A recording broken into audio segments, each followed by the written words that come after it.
This Zen Basics retreat, broadly speaking, inclusive and distinct Zen Basics.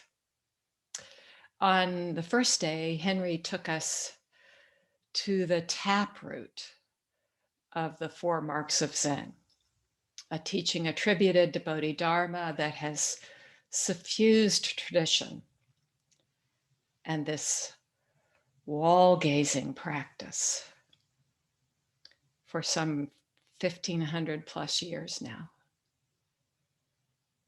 A special transmission outside of Scripture.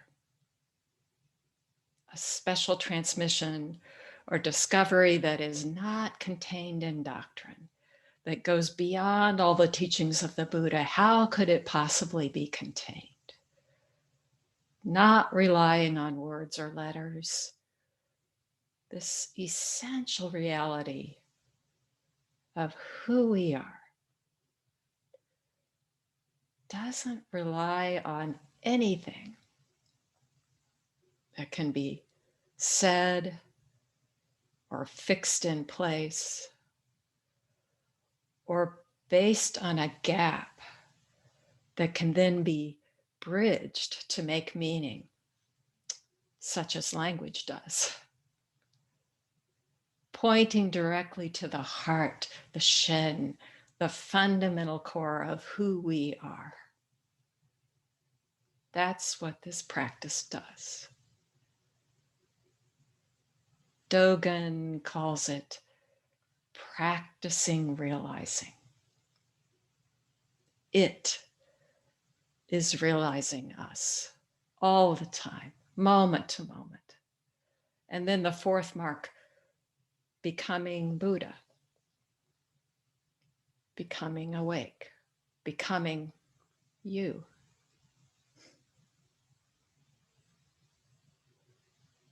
Of course, awakening to your own true heart, coming home to your own innate wisdom and compassion, to that which makes you who you truly are.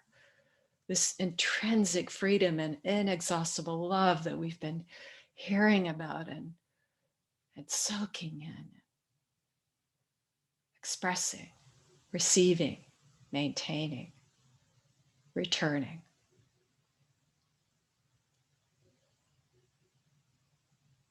There's that famous line from T.S. Eliot, to arrive where we started and know the place for the first time. On Friday, we looked at koans, a language, but of a different order.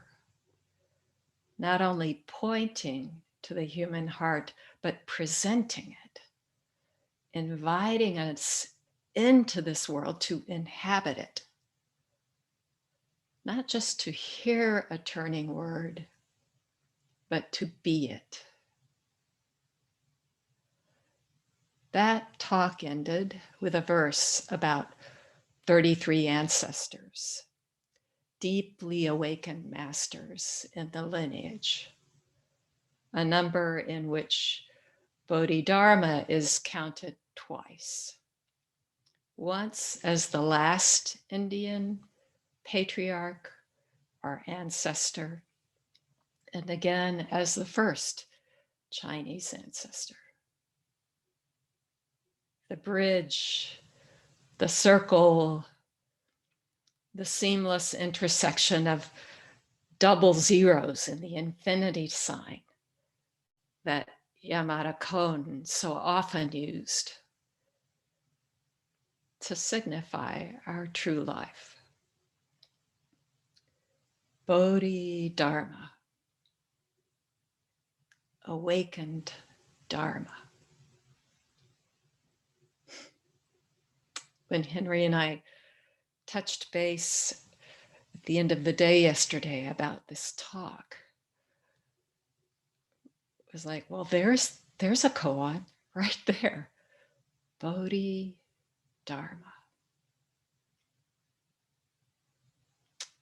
One verse in the Mumonkan speaks to this directly. Momon says, all the trouble comes from you. Coming from the West and pointing directly to it, all the trouble comes from the transmission. The one who disturbs the monasteries is originally you.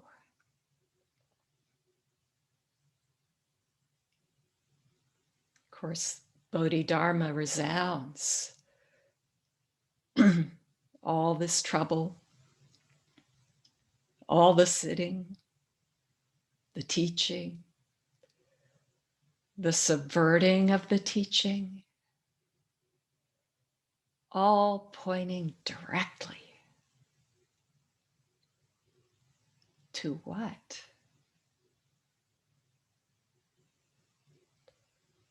To this very reality, to us, to you. Originally you. Empty, zero, without substance or border, limitless capacity. And yet this.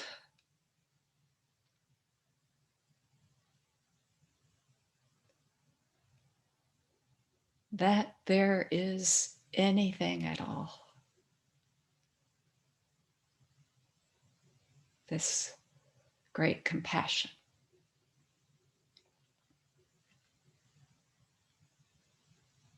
As I've been saying, original spontaneity, native ground.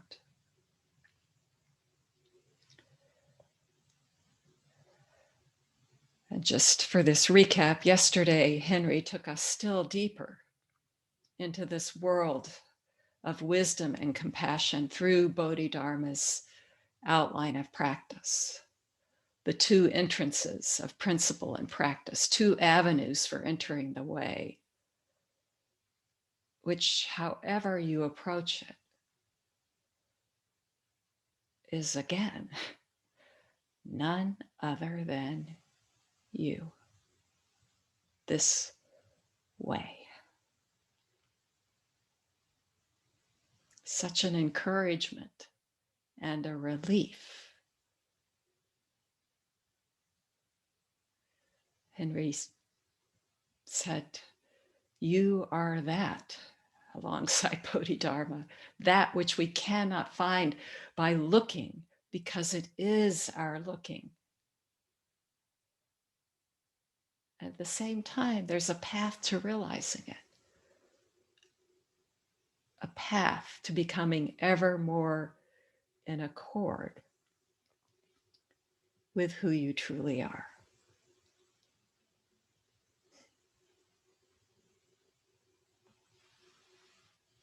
That word intimate, that koan. So out of these three talks and the deeply shared sitting of these days, it seems all roads lead to Bodhidharma. Today we'll take up the text that presents Bodhidharma's encounter with Emperor Bu and the atomic kernel of what follows. Not as history or teaching, but as a koan. So here's the case. This is case 1 in the Blue Cliff record, which comes up again as case 2 in the Book of Equanimity. Bodhidharma's vast and void, also translated Bodhidharma's vast and clear. Emperor Bu of Ryo asked Great Master Bodhidharma, what is the ultimate meaning of the holy truth? Bodhidharma said, vast and void, no holiness. The emperor said, "Who are you facing me?" Bodhidharma said, "I don't know." The emperor did not understand.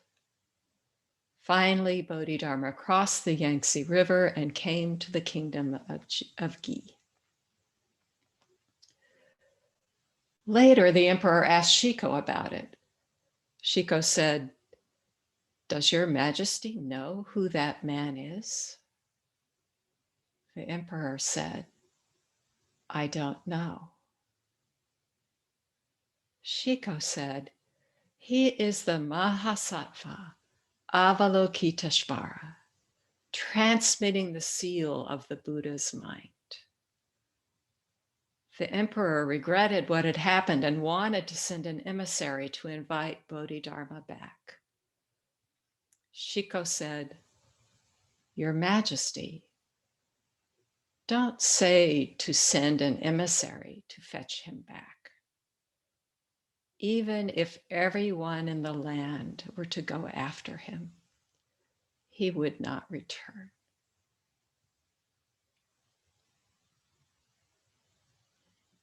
End of case.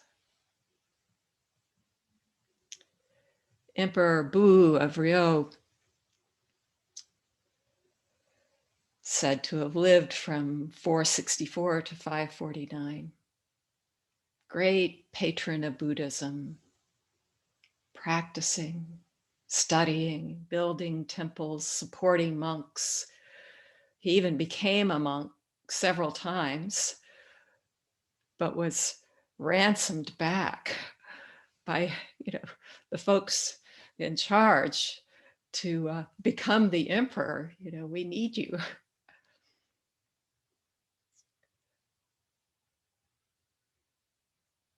Apparently he continued, deeply engaged in this study and practice and in his philanthropy and his support.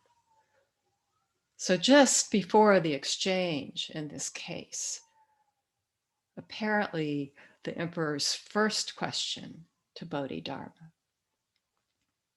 he asked, "What merit from all that I have done? What merit will there be? What merit will I receive from all of this that I'm doing?"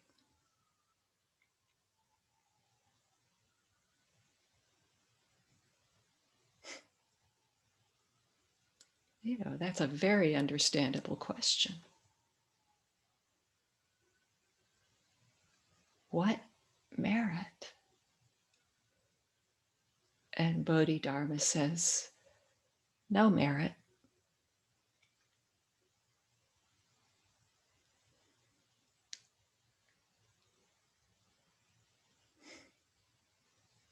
It calls to mind Rinzai's line that about a true person of no rank, no merit. Taste this world of absolute capacity, thoroughgoing equality, equanimity. What merit could there possibly be?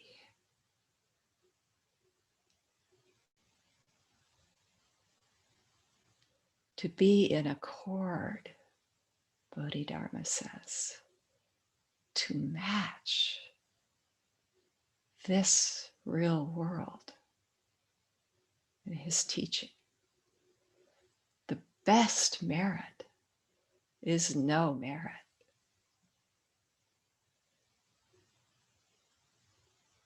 So fitting, free.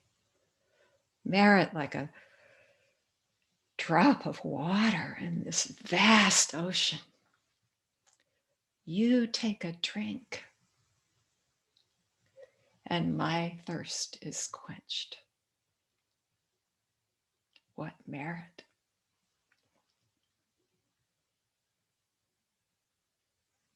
The case begins. The emperor asks, what is the ultimate meaning of the holy truth?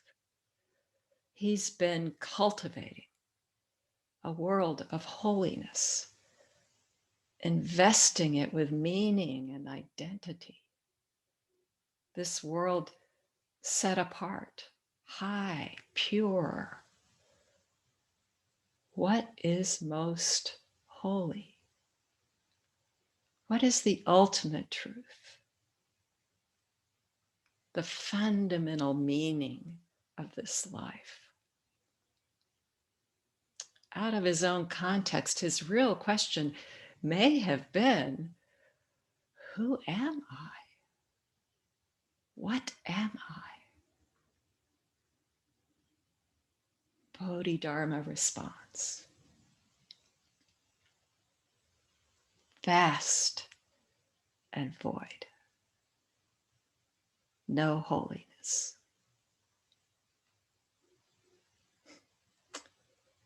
Or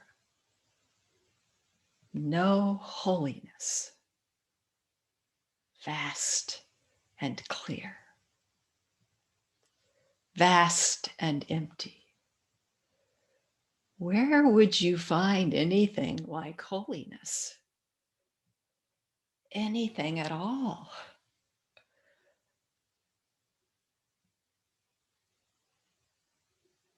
Alone drawing a line, vast and clear. This alone is a koan for a lifetime. How might it seep into your practice? How pervade, penetrate? What kind of space is this?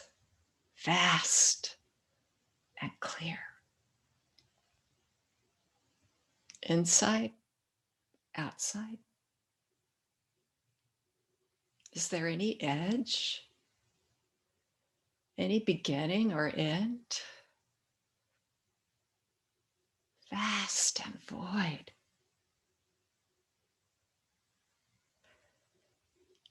How might that phrase fall like a leaf onto the surface of the still, still lake of your sitting? Or like a pebble dropping through the surface, rings emanating.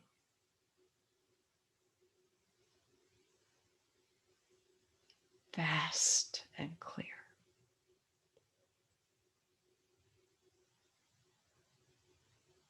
These phrases, the koans, go through so many iterations of translation, and it's helpful to us. But this one has an iconic translation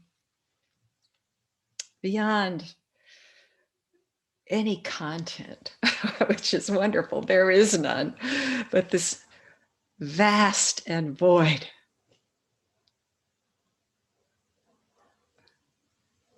I was once at one of these wonderful teacher gatherings around a big table with all the teachers in the row. She said, one by one, each of you present this vast and void.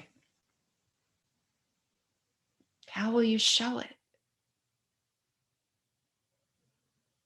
Roshi's come to render it more recently, boundless clarity.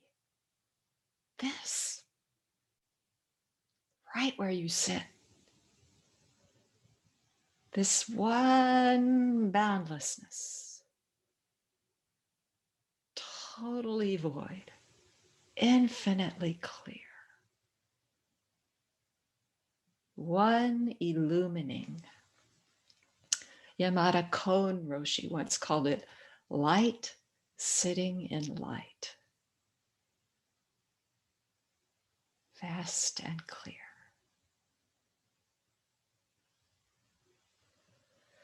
The emperor doesn't see, as verses and commentaries say, doesn't match him. He asks Bodhidharma, who are you facing me? A sort of last chance. Maybe this doubt raised.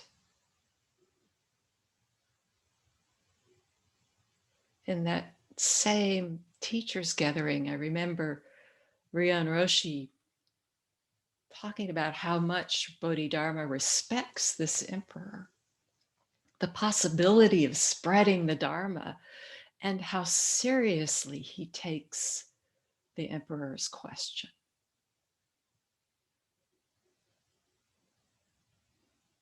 He could be asking, what kind of man are you? He could be saying, if there is nothing at all, then who are you?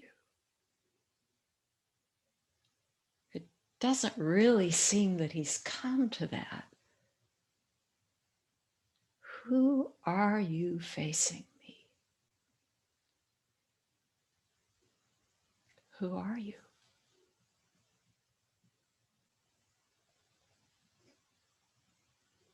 That's our question. Who am I? Who are you? And Bodhidharma,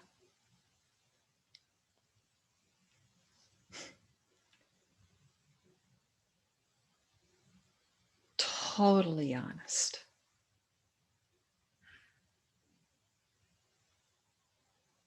Fully exposed. I don't know.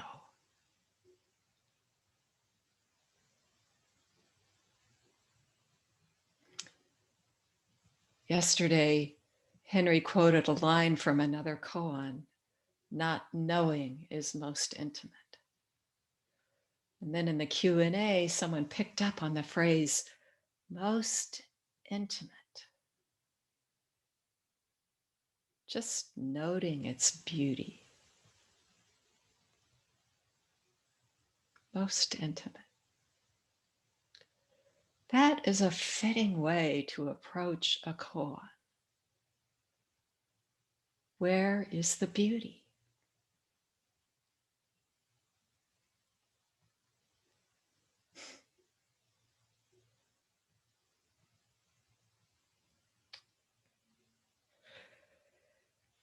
I think I've said before that this line, Migaku Sato, our dear Dharma brother, friend, said, people these days can't tolerate beauty.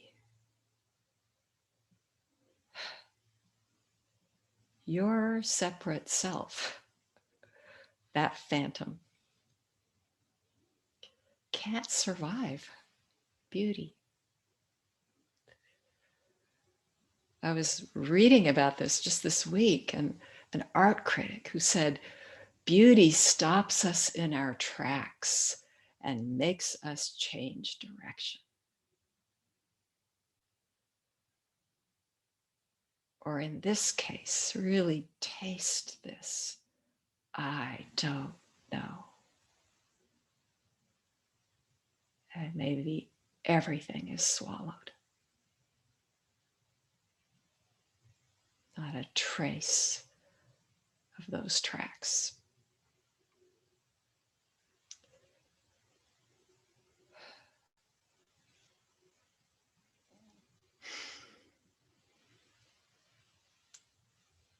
Whatever we might say about this, I don't know.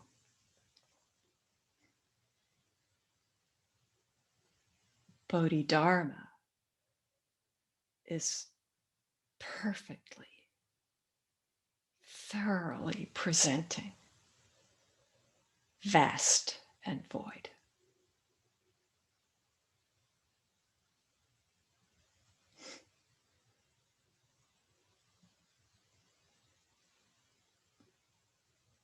the real world, this world.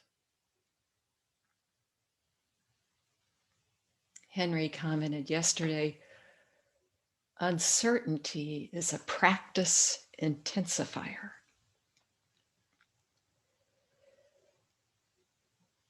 This I don't know is the principle.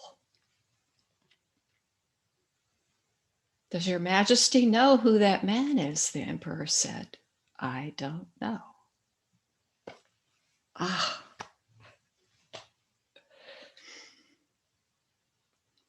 This is the turn. It's so beautiful. Here we are. Does your majesty, speaking to the emperor, well, do you know who that man is? He's long gone now. And the emperor says, I don't know.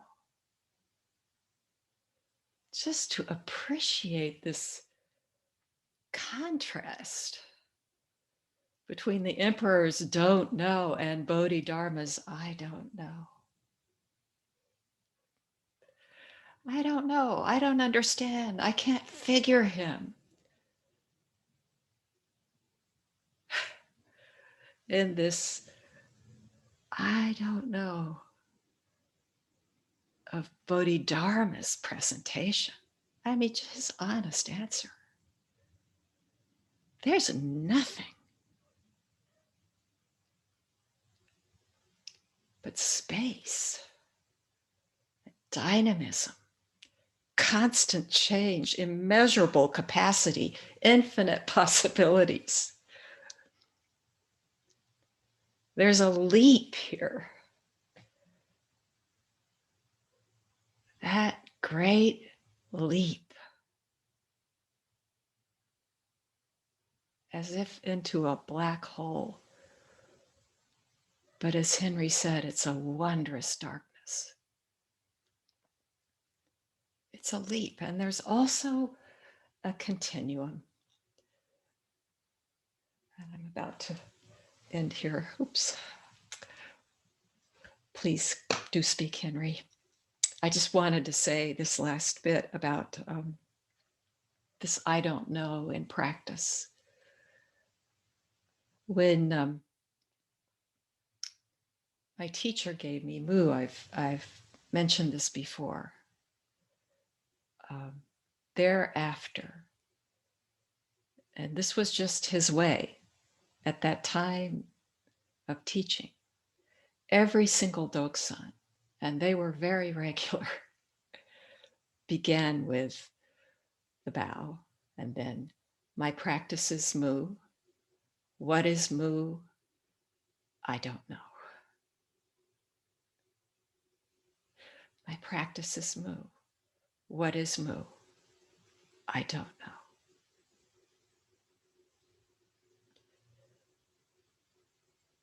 That I don't know gradually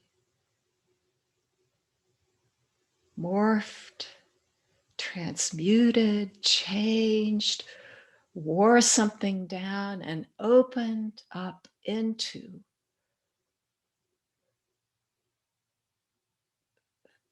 somehow the beginnings of a very different landscape. Without consciously doing anything, my response went from I don't know, as in I don't have a clue, to a more and more intimate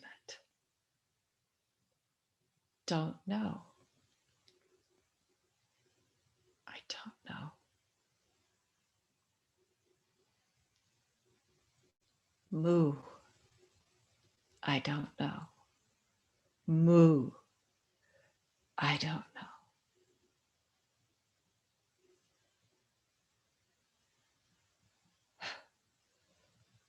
The last thought I had before going into Doksan, that day when Mu began to break open, was, I'll never get this.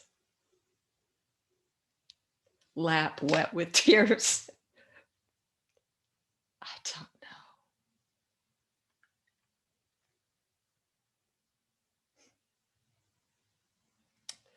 So you can take this I don't know as a koan, or it's also possible to simply ask yourself, look into it,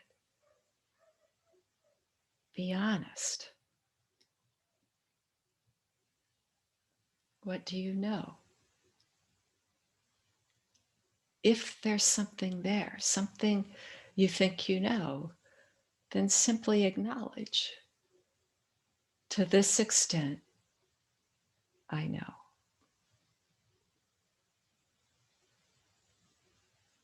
And then, does it hold up?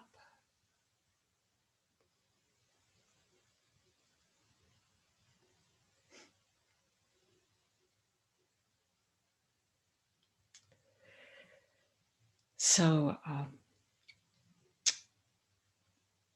like to pass this now to Henry, these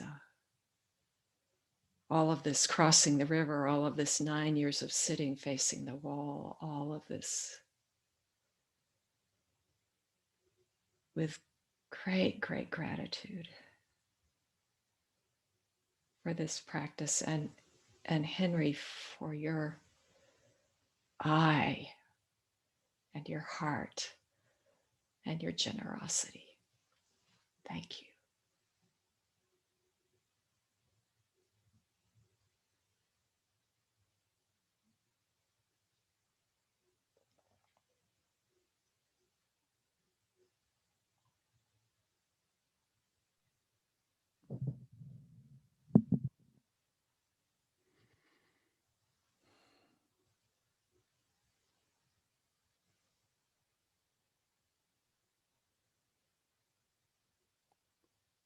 Valerie, thank you so much. And right back to you with your last comment, for your eye and your heart and your generosity.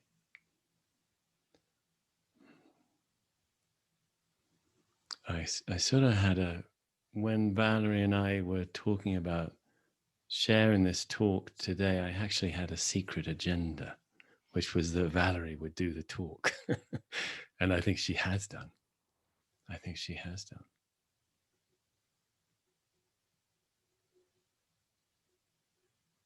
What space is this? What space is this?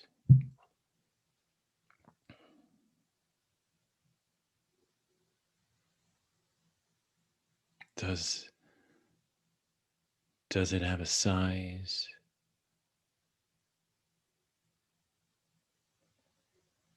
Does it actually have dimensions?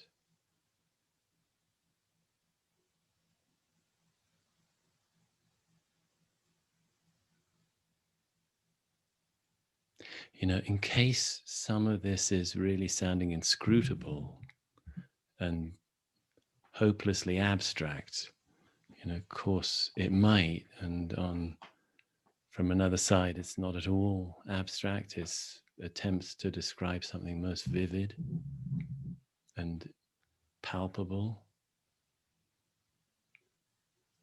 But let me just throw in two small things.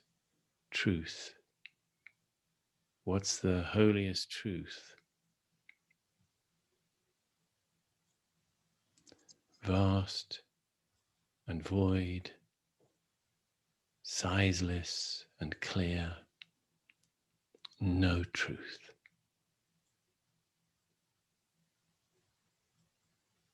What about if we give up trying to know the truth? You know, some of you will know this famous line from an Italian philosopher, Vattimo, who said, whenever the word truth is uttered, it casts a shadow of violence as well.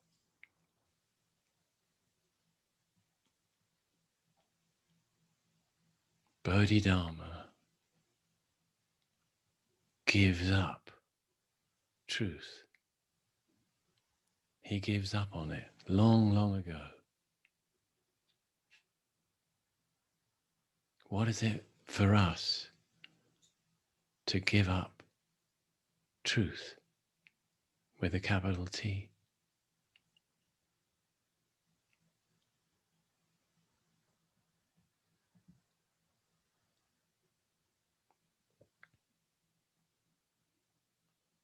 And then I don't know who I am.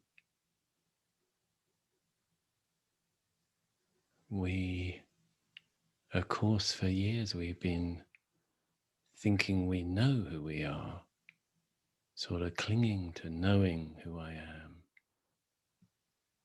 And we get wind of a practice like Zen or many others that have address this awakening business. Say, you don't have a self the way you think. So what about, first of all, not needing to be me, not knowing, but what about giving up any need to know who I am? What about that? Not giving up the need to know. What then happens to this very moment when I give up the need to know?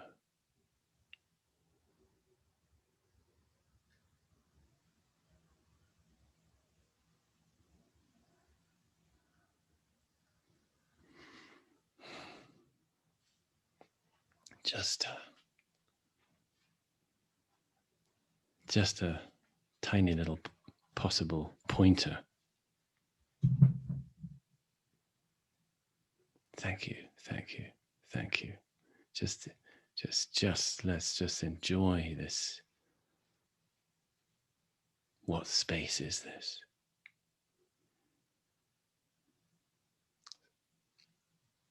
I mean, in a way, is it even a space?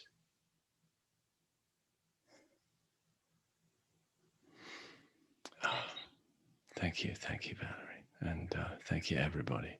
And we'll resume maybe some of these explorations in the Q&A this afternoon. Just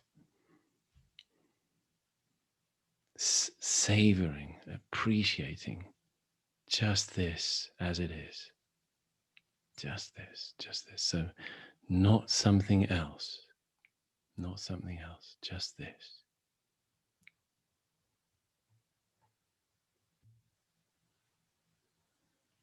Okay, thank you.